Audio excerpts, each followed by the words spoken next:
Hey everyone, and welcome to the Sports Break. I am Ashley, and I'm joined today by Shana Sumers, who is Senior Community Manager at Next Music. And did I say that right? Oh my Yeah, gosh, I just you did it. did. Okay. You got it. You were on the flow. And co-host of the Bad Queers Pod. Thank you so much for joining us today. Yeah, thanks for having me. I'm super pumped to chat about sports with you. Sports. Just for anyone who's listening and not watching this, she's got this beautiful US soccer scarf behind her. So we'll get into that. But first, let's tell people who you are, what you do, what you're known for. Yeah, what I'm known for. That's like a fun way to phrase it. It's like, here's how you might know me. So yeah, as mentioned, I'm the senior community manager for Next Music. So basically that is a live streaming platform for up and coming artists who are, perfect timing in this virtual world to come on and grow a global fan base, but from the comfort of their own home. So I'll be launching the community for that. I was previously the head of community at Her Social app, which is the largest LGBTQ plus dating and community app. And so I was there for about 5 years and just recently moved to Next. And then while I was at Her, we also launched Bad Queers, which is a podcast about coming out of the closet and getting put into another box of stereotypes. And we're there to break those because we don't deserve to be behind any sort of closed walls. And you can feel like a bad queer, but honestly, we're all bad queers. So Man, I love it. Well, and we'll definitely put all the links to all that stuff in the show notes. So anyone listening, definitely go check out that podcast for sure. And that service, streaming service, that's exciting. And yeah. you're right, the virtual world, right? So, I mean, I think that's the story of 2020 and the sports fan is, first, are you a big sports fan? From your scarf, I believe so, but I'd love to hear like who you follow. And then what was it like? Like, how did quarantine affect your like normal fandom, if you will? Yeah, I'm avid sports fan. Number one is women's soccer. I played soccer growing up. I played through college. And fun fact, I grew up in the same town that Allie Krieger did. And so I like got coached by her Woodbridge. dad. I've Cool. interviewed her and Ashlyn right after they got married, and that was awesome. They're so cool. And it's just like women's soccer has always been a facet in my life. Like I watch football, I watch women's basketball, I watch men's basketball. I'm just sporting all the time. So obviously coming into quarantine, everybody was just like, what am I going to do without my sports? Like, what's going to happen? And it was definitely a time to see the difference between how men's sports and how women's sports engage with their community. And I think that's always been something like as a community person that there's such an opportunity for women's sports to grow and leverage that growth based off of their community. Like the men's sports have already like established this whole like I'm untouchable type thing, and the women's sports like they're willing to engage. They're cool as fuck, like they're super like engaging with their audience anyway. And I think it is the smartest business move that could be made is to like leverage that and take it, but also it was a highlight of the type of activists that the women's sports were going to be, and they paved the way. And once again, even though we're all sitting here behind our computers, media was not highlighting all of the work that they were doing between the WNBA totally led it, followed by the NWSL, followed by the NWHL. Like all of these women's sports were leading the way from COVID safety all the way to activism. And then they'd come out and be like, oh, the NBA was the first bubble to not do whatever. And we were like, I'm sorry. Yeah. Did we forget? And then it's like, people are in the threads on Twitter saying like, no, this happened. Nope. Here's the dates. Nope. Here's the receipts. Nope. Here's the leader executive of NWSL who's on here like literally posting graphs of like Yeah. what our viewership was and things like that. And like none of the people who posted their original posts would go in and like acknowledge or take it down or do anything. And I'm like, are we being gaslit right now? Like what is happening? And I think that's been the biggest thing, is to see like how much community can drive the success of women's sports, but also the fact that like women are already doing the thing and they deserve their worth. And I think Yeah. that's been the biggest story in my opinion. Yeah. Oh man. And I think you're so right. Like even in the NWSL, I'm sure you saw like the coffee cart thing happening with Sky Mm-hmm. Blue. Like that was all virtually fan base, like people paying for coffee, and it became this thing. And then, yeah, I remember Lindsay Gibbs, who puts out a Power Plays newsletter, and she had like gone through all the coverage for the WNBA season. And, the average is women's sports gets 4% in a normal year. Well, the NBA, despite all they were doing and playing games every day, they still only had like 3% of sports coverage. I'm just like, there weren't even all the leagues going. How is this possible?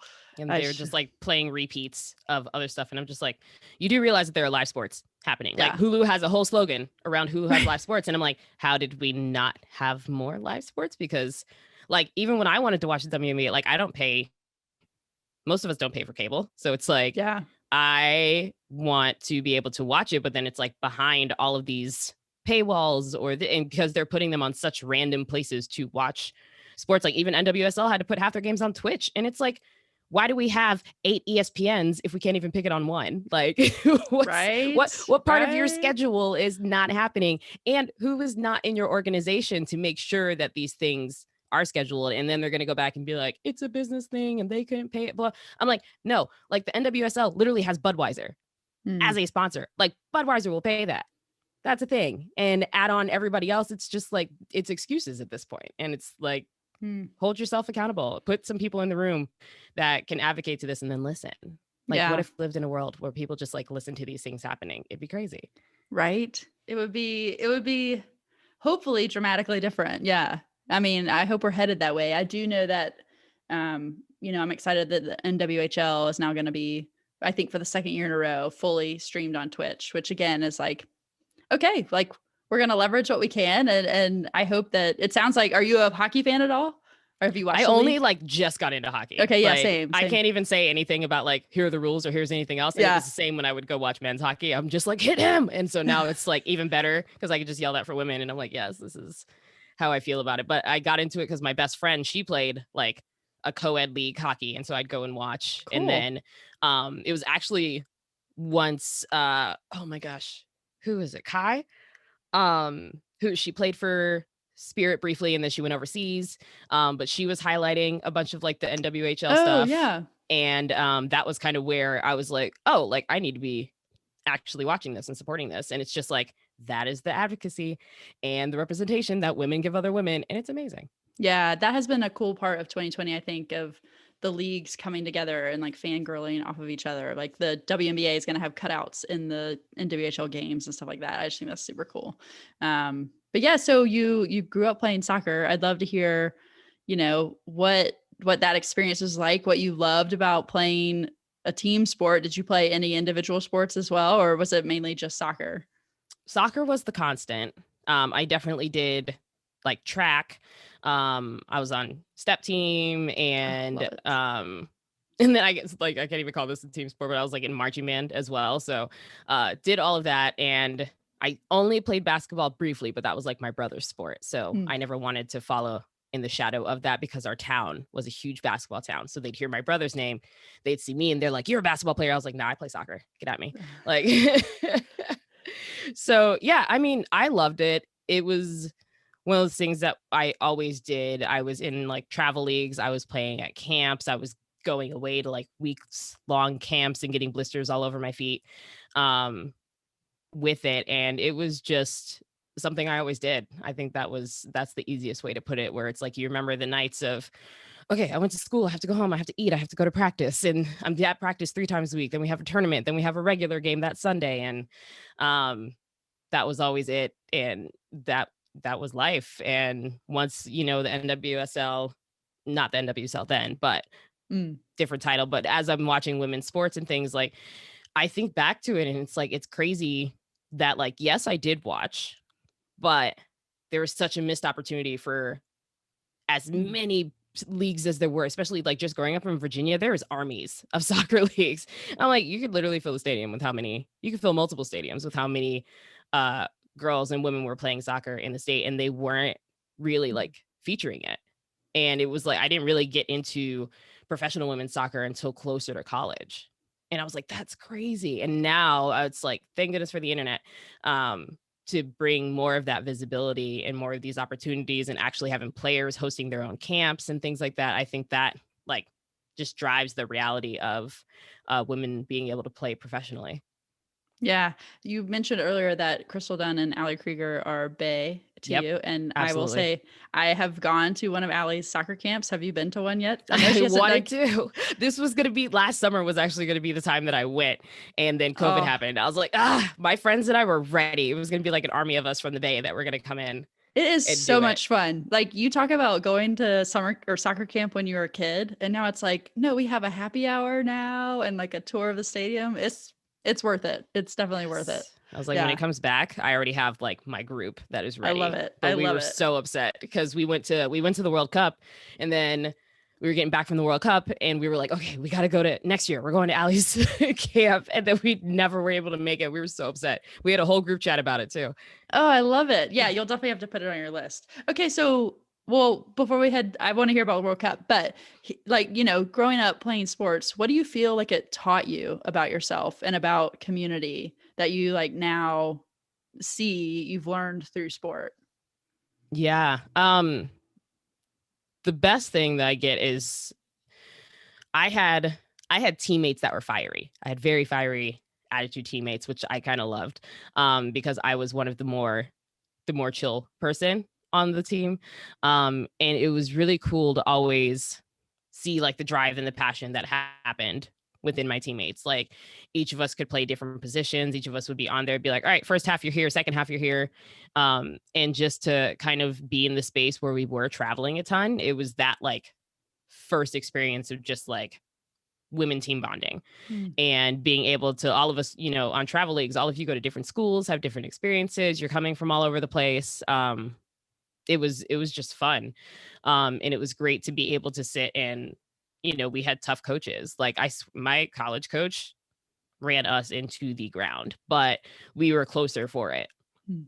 and we're able to bond for it. And if things like went down, we would work with each other to do things and figuring out how to be supportive rather than feeling competitive with your own teammates. That was a huge lesson for myself. But even now, like I still have friends that if I haven't heard from them in years and then we end up in the same spot, like my previous roommate when I lived in Arizona, we played soccer when we were in middle and high school together. And then we'd play against each other in high school. And then when I moved to Arizona, one of our mutual friends let me know that she's living there. And then we ended up becoming roommates. Oh, And I cool. was just like, this is how that like carries on. Or other friends in high school where it's like we're still in group chats talking about the World Cup and tournaments and watching sports together and like live texting and things. And I think we're on the positive side of that is like, yes, women bonding, coming together, being strong, working together as a team, kicking ass, taking names. The flip side of it is also like I'm a Black queer woman and there was very few people that looked like me ever. Like if I Mm. was on a team, I maybe had one other person that was like Black and on the team. And to still see that as like, I love seeing like the US women's 20 team, the under 20 team, because they have a much more diverse group. Mm-hmm. And I love seeing who like Vlatko is bringing up because I'm like, this is diversifying what soccer should now look like. Like Ziara King is out here speaking and now they're doing like the Black Players Mm-hmm. Project. That's totally the wrong name, but they're doing that. And it's just like, okay, great. Like I'm starting to see more of this representation in sports, but then it's also like, how are we going to continue providing that access to young girls growing up because soccer is expensive. And that's Yeah. a whole other thing. And you have to be able to like make it accessible. But if in different areas, especially in like Black and brown communities, like soccer is one of the most popular sports. But once you get to a certain point, unless you have the funds, you can't pay for it. So it just becomes something for fun. And now you're Mm. losing out on all of this talent that it could be the next Marta or the next Crystal Dunn or the Yeah. next DR King. And we're not able to invest in it. So I don't know if that actually answered the question. I feel like I just went on a mini rant, but here No, we no, are. no, it's good. And that's what we're here. Like that's the whole thought of the show is just like, let's just chat. Let's just like shoot the shit about sports. So here we go. Yeah, I mean, I think Hope Solo, lover or hater, she has always been vocal about how unfair the soccer system is in this Mm-hmm. country because it is more geared towards like wealthy people that they can afford to travel to all these tournaments and be in club soccer or what is it where it's like your ODP, Oh ODT. yeah, the Olympic Development Program Yeah, and which all I'm that. sure Yeah. is expensive. So You're absolutely right. I mean, I think that, gosh, yeah, I know Orlando City. So I used to live in Orlando, and they do amazing feedback and like giving back to the community, where they're building mini pitches in all these different neighborhoods and like supplying kids with cleats and shin guards. And it's like, yeah, like we should do more about this, because you're right. We're going to miss out on talent. We're going to miss out. That's not right. That's not right. Do you feel like being in community through sports like kind of set you on the trajectory for the roles that you've had, the jobs that you've had in adulthood? I was like, yes, because that was always what I was doing. I was always in groups, and most of those groups were sports groups. And it was always fun to have the activities that either our coaches planned or the parents planned. Once we got to college, what we did.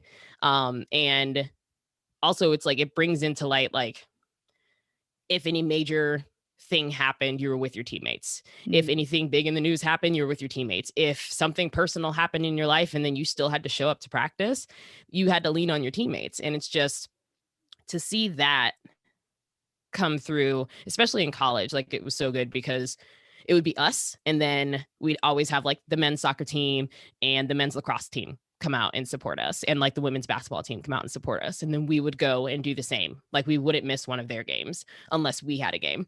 And to have that, like, we were always at each other's parties. We were always like, hey, we're having a movie night, who wants to come? And you invite 5 people, but then 30 people show up because everybody else told them that they were going to your place to watch a movie. And it's just like, those simple things can build it up to what it is. And then you start to, once Facebook started putting out groups, and Meetup was having more things, and then the NWSL like fan base, and then the US soccer fan base are hosting things in local cities. And it's just like, you see these elements of community coming together just because you're driving it for a cause that somebody's passionate about. And that's the whole reason you're building community. And that's why I think it's such a missed opportunity for women's soccer, where I'm like, I tweet on so many like threads where I'm just like, hire me, I will make this plan, I will put this together. I was like, if I could just sit and work with all of the women's soccer teams or the women's basketball teams and build up their fan base in those areas, like, long-term growth is going to be there and be successful and consistent. Well, maybe, I mean, LAFC, maybe there's talk of bringing one to the Bay Area back. I mean, because they used to have pro soccer so there. Hype. Yeah. So hype. And it's great because Alexis Ohanian is a driver of community-based products. True. And he talks about it. And he was actually an investor for the last company I was at. So I was like, he understands that part. But all of those, everybody who is tapping into LAFC as like investors and people who are going to be partners with it needs to take that out as well. They need to spread it to the rest of the NWSL. They need to be like, it's just, they have the power. So it's like, they need to utilize their power for good and speak up in regards to everything else. So like, everything that just happened in Utah, y'all have a ton of friends who can invest, go talk to them, make it happen, and continue to like advocate for this group. Like, all of you have crazy sponsors. Some of you run companies that could sponsor it. Like, go and leverage these things, build a community within it so that it can drive all of this stuff. Like, LAFC is already kind of doing that with like their membership platform and the things that they're bringing in. And I'm like, that's going to be a model that others are going to have to pick up. Like, I don't understand how Chicago Red Stars does not have it, because Chicago's fans are out of control and I love it. Same with Orlando. Like, their fans are out of control and I love it. Like, things we can absolutely build on. Yeah. Yeah. And I think it is going to be interesting to see. I do feel like they're doing so many new things there, that you're right. Like, hopefully even across leagues, that like basketball teams like LA Sparks, are you paying attention to, like there's a lot of across all sports, the same model essentially. So quick question about the LAFC team, which I'm so excited about, but did it make you a little mad that it took so many former female athletes to be able to do what probably like 1 or 2 male athletes could do as far as investment? It always makes me mad. I mean, like, that's an everyday anger thing where it's like, I love it for the group that it is, because they're all already just like friends. And I feel like the friends were just like, let's come on and do this. Like, this would be great. And then it's all like the celebrities who are already traveling together to watch all of these and all that. But it's just like, yes, like, you sit and see the comparison of salaries, like LeBron James could pay off just with his own salary, like just pay for like probably 3 of the teams and even more than that. But he could like give them all of these things. And it's just like, think of how much you're being paid, or think of how much Patrick Mahomes is being paid within like a few years. And you're just like, wow, would love that for women. Yeah. Crazy. Yeah. Would love that for women. Crazy. Yeah. Would love That that should be for a women. shirt. That should be a shirt. Would love that for women. Oh gosh. Yeah. What do you Let's think start about it. We can make it happen. Okay. I'm in. This is like current news, I guess, but like LeBron James tweeting out that he would be interested in buying the dream in the WNBA. Do you have any thoughts on that? Do it, LeBron, because everything he look, LeBron James, he's one of those like hate him or love him. He's honestly doing good shit. He is like, for the unreal. Like for kids, for whatever. I'm like, LeBron, start with the dream. Let him build, because once he retires, like if he ever does, because honestly, he could play until he's 100. But if he retires, like let him build his own like conglomerate of sports teams. And he understands, like after the passing of Kobe, like he has taken on that responsibility to make sure that he is empowering women in sports as Kobe was. And I think if Kobe was still here today, especially just like with his daughter, and how that would have grown. And now like LeBron's passion around these different things, like he will go in, drive it. He has such a great business mindset. I think he'll be able to build it up and build a system that other teams can replicate, that so then they can also be successful. But it's like, yes, let them build it up. Like I have no issues with it. If people complain about it, I'm like, get out, let them put their money and let us do the things. Like that's sometimes just what we need to do. No, I think it's awesome. I mean, Kevin Durant has been such a fan of the WNBA, and he's a wise investor. I mean, he's got his own fund. It'll be really interesting to see what they do. And I know, I think it was Lexi Brown tweeted out like, that's really great, but also like, let's have an expansion team, like buy a team elsewhere, Cleveland or so, like, which is exciting too. I mean, I think it is going to take a lot of that kind of look. And then, once Diana Taurasi retires, she's going somewhere. She's owning something. We know that. She's going to own everything. Yeah. I need her to own everything. When Sue Bird decides to retire, she has to own everything along with her. And like, it's going to be incredible. But yeah, it's like, because the WNBA hasn't even grown their teams in like how long? It's been a while. Yeah. Yeah. And it's like, come in, do this, and then please just continue to build off of it, or pick a city or do whatever. Like every time, it's so funny whenever they do those threads for the NWSL, like, where do you want the next team? And I'm like, there are clear trends. I could tell you the next 4 cities that you need to be in. Ooh, name them. Let's go. I'm like, okay, so 1, Atlanta. Yes. Atlanta has to have one. Colorado needs to have one. Denver. Yeah. Yep. Denver. Absolutely. Denver. Like, even though that would be hilarious to play at like that level. But I mean, Utah did it for like what's the height, altitude. Yeah. Thank you. That one. Bay Area, all of like the California cities between like San Diego, Bay Area, Sacramento, are like top in my mind of where things need to be, in my opinion. I'm just like, that's where y'all need to go next. But especially Atlanta has such like a crazy soccer vibe as it is. The Bay Area does, like whenever they come and play in San Jose, like we are there. Right. We are absolutely there. Y'all have been talking about Sacramento. Is Sacramento going to happen? Like everybody who is in California will travel to all 4 of those stadiums. If you do San Diego, LA, Bay Area, and Sacramento, we will go. Yeah. We will go to every single one of those games. What cool rivalries could that bring up, Just like all state rivalries. Like, yeah.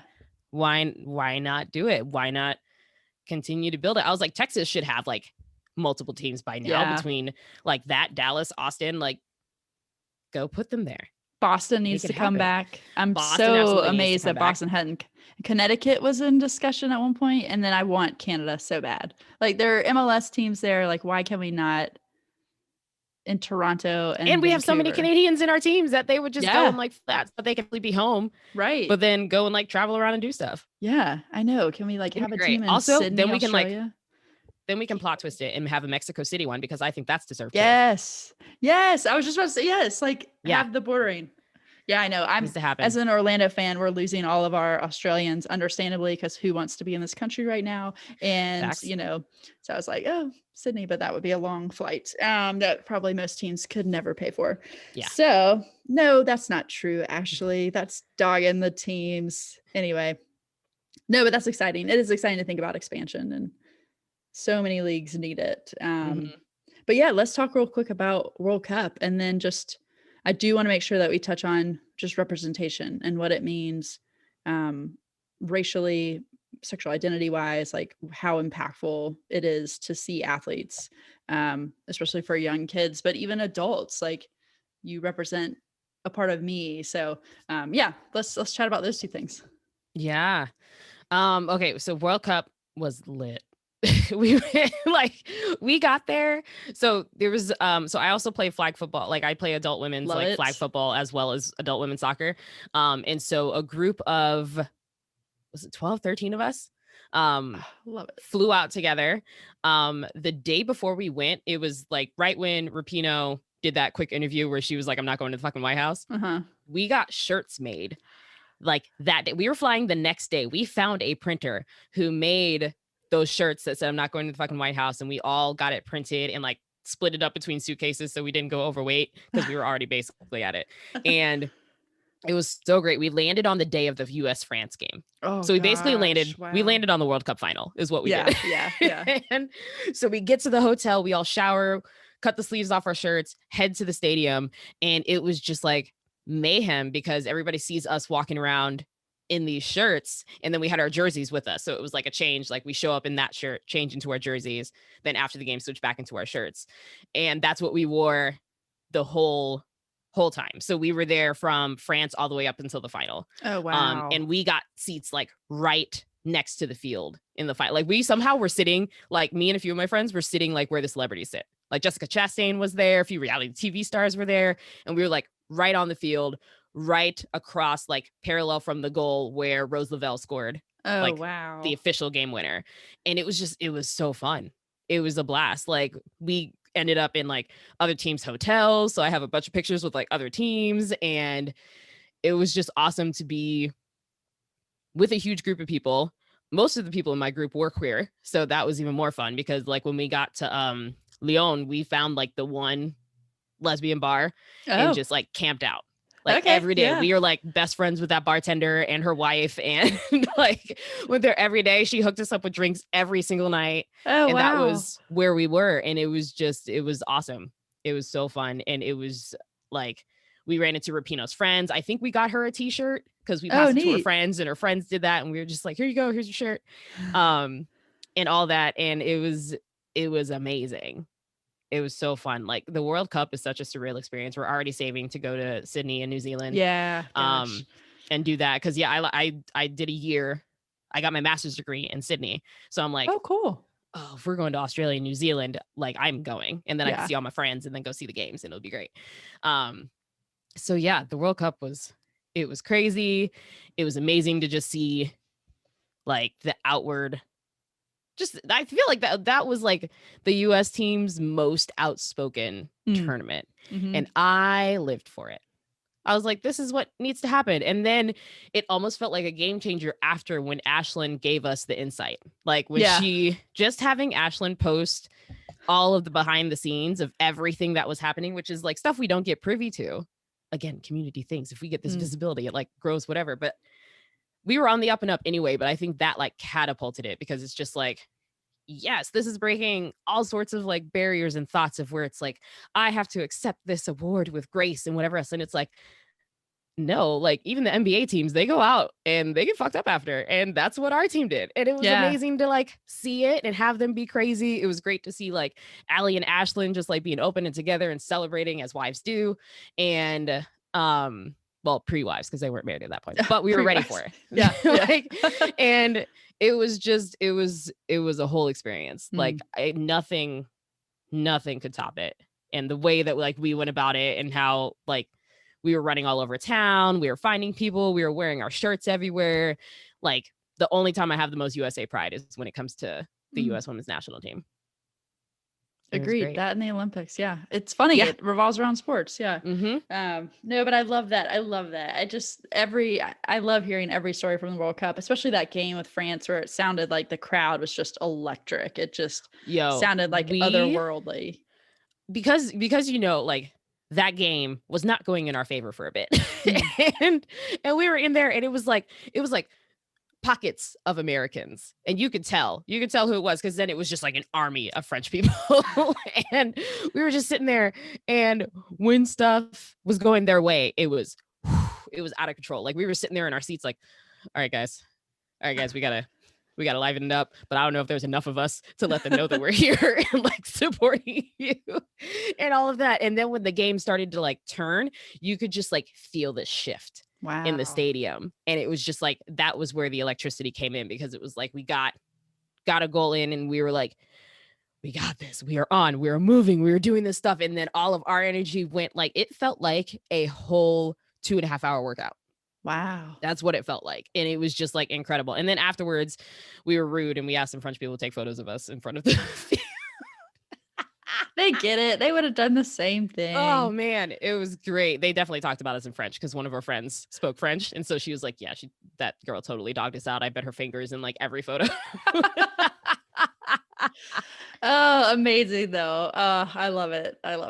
Gosh, that's so good. Yeah. Well, I'm with you, saving up for Australia and New Zealand. That's gonna be so fun. And go see Jacinda. How do you say the Prime Minister of New Zealand? Just like, Jacinda, you're a hero. Yeah. I know. We're just gonna be like, hello, welcome. And she's gonna tell us like, she's gonna look and be like, don't you try to stay here. So you're getting out. I have trackers on all of you. As soon as you got off the plane, there were trackers. You're getting out. She wants nothing to do with our mess. At that point, we might be okay because we'll have all of our new hopefully stuff. My gosh. Maybe. We'll see. 2023, you sure hope.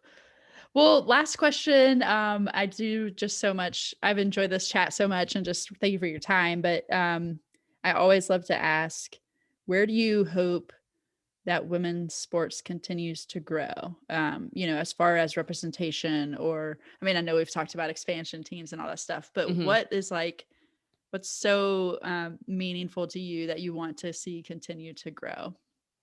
Yeah. I mean, the obvious answer is like diversity and representation. And in that, not just here are the faces that can look like me and a bunch of other people, on like the POC spectrum, but also in brand deals, in who they're featuring at other sports events, in the fact that they get treated like the celebrities that they are. They just deserve that equality. They deserve every seat at the table, and to be running the table also. And want to start seeing it. Like, I'm so ready for the part where it's like, we're done saying that this woman is the first, like not just in like playing on the field, but reffing, coaching, being a general manager. Like, I want to start seeing more of those voices, from women voices to queer voices to just like people with different levels of abilities, like having these pieces represented and just being at each part. It's like, you can just so tell who is in the room based on the way that they say something, or based on the way an article is written. And I'm like, we have so many capable, talented, like, I follow so many of like the sports analysts and things that are women, and they are so knowledgeable, but it's also like, they're sitting next to these guys that have half the knowledge that they do. And it's just like, oh, he sounds good, let's go there because we have to work twice as hard for half as much. And it's like, no, we got to stop that fight and actually put us in there. Like, I would much rather listen to the women analysts because they break it down and they're doing their job. And we need to put them in that mix. Like, as much as I love the morning, and not even morning, they come on whenever they want, but the show that has like Charles Barkley and Shaq and all of them, I'm like, wow, another day, another panel of all men. Yeah. Like, where is Lisa Leslie? Bring her in. Like, she's retired. Like, bring her in and have talk about, bring in some other people that can actually sit and like have these conversations, because the capableness, the more than capableness, is there. But I want to see it from like the ground up, between the coaching. Like, even in NWSL, there's not even like, who's a women's lead coach?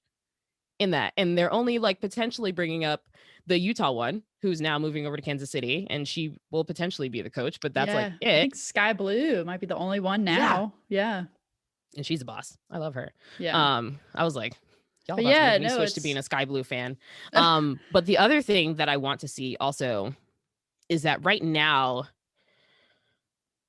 especially with women's sports, we are a person specific fan and not a team specific fan.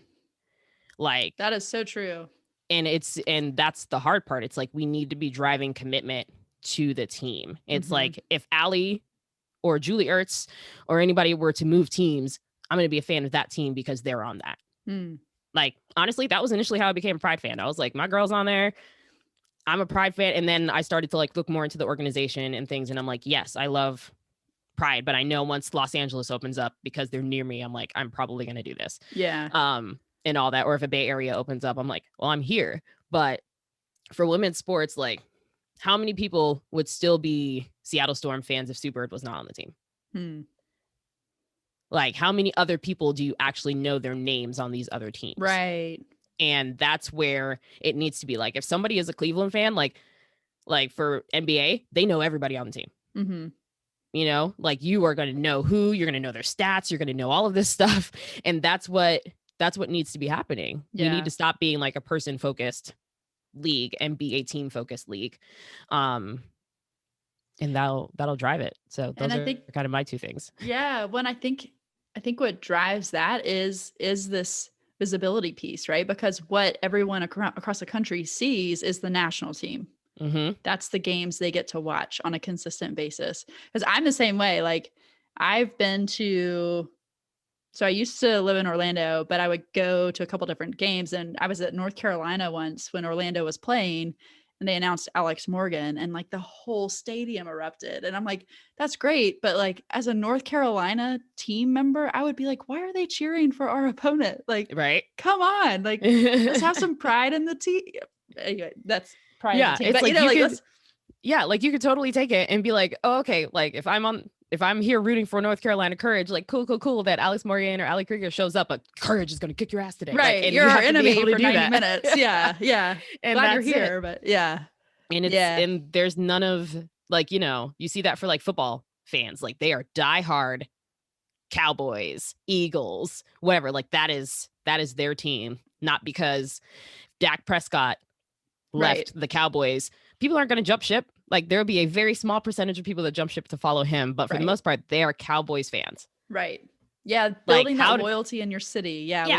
We gotta do that. These are the things. Like, people are loyal to the Washington football team. Like, I still don't understand how that happens. And I'm from the DC area. And I'm like, man, this is crazy, but y'all are doing it. And that's what should happen. And I think that would also help with like decreasing when we just like close out these teams and are like, yeah, we can just move it to this city and do it for a few years and then move to another. And it's like, no, leave them here and just get new management and build it up and do all of this stuff. Like, I'm sure some people listening will be like, oh, but there's so many more details that go through it. I'm like, teams do it every single day.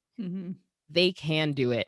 It's just that they are not putting the resources towards what should be happening. So representation across the board, from diversity to putting women and queer people and differently able people into different positions and doing more of those community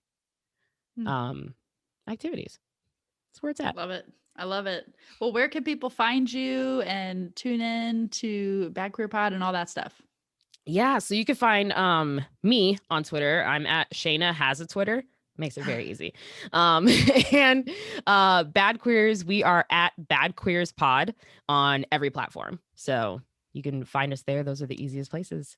Yeah, and we'll put all the links in the show notes. So thanks again so much for joining me today. Yeah, of course. Thanks for having me. This was fun.